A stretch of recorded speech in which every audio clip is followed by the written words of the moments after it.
Sa bawat araw na pakiramdam mo ay pinag-iiwanan ka na, tandaan mo na ang buhay ay hindi karera, kundi isang sariling paglalakbay. May kanya-kanya tayo ng oras ng pagsikat, kaya wag mong ikumpara ang iyong sarili sa gitna ng kwento ng iba. Magtiwala ka lang sa iyong sariling kakayahan.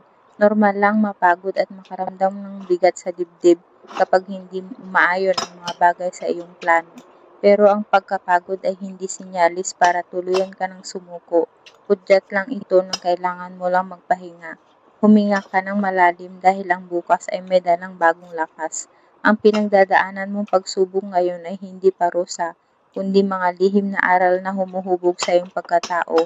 Walang bagyo na nanatili habang buhay sa kalangitan, at siguradong sisikat din ang araw sa iyong buhay. Ang bersyon mo sa hinaharap ay buong pusong magpapasalamat dahil hindi ka bumitaw ngayon.